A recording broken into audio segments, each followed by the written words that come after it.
سوال نمبر 39، اللہ پاک ہمیشہ سے کیسے ہے؟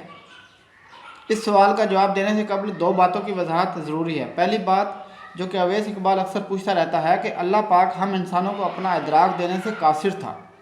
ایسا بالکل بھی نہیں ہے۔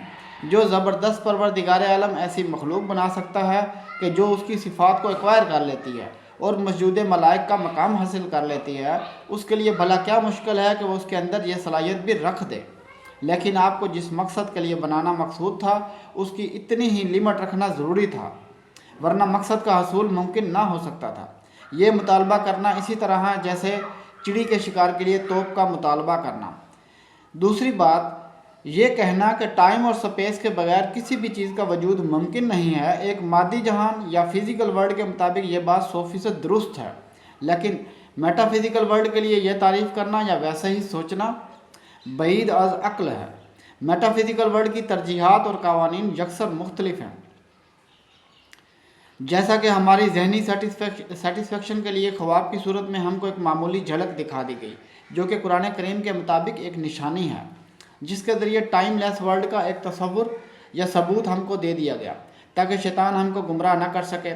لیکن اس کی حقیقت کو آپ پر واضح نہ کرنا از روئے حکمت لازمی امر ہے، جو کہ مقصد کے حصول کے لیے ضروری ہے۔ اب آ جائیے اصل سوال کی جانب کہ اللہ پاک ہمیشہ سے کس طرح وجود رکھ سکتا ہے۔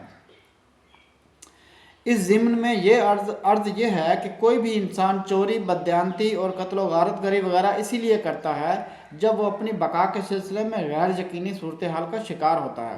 اگر انسانوں کو ہمیشہ کی زندگی حاصل ہو جائے تو وہ اس غیر یقینی صورتحال سے باہر نکل آئیں گے اور ان کو یہ سب کرنے کی ضرورت باقی نہیں رہے گی۔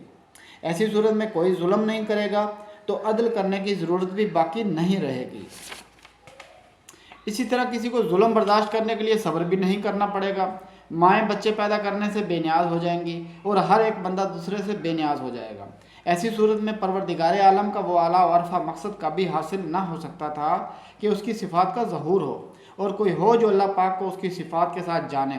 لہٰذا اگر کوئی اس درجہ میں سرکشی کا ارتکاب کرے کہ جانتے بوجھتے تمام عالمین کے پروردگار کی مرضی اور منشا اور مقصد عظیم کے حصول میں رکاوٹ کا باعث بنتا ہے تو وہ اللہ پاک کی مخلوق میں بدترین مخلوق ہے اور لازمی طور پر اس لائق ہے کہ ہمیشہ کے عذاب میں جھونکا جائے۔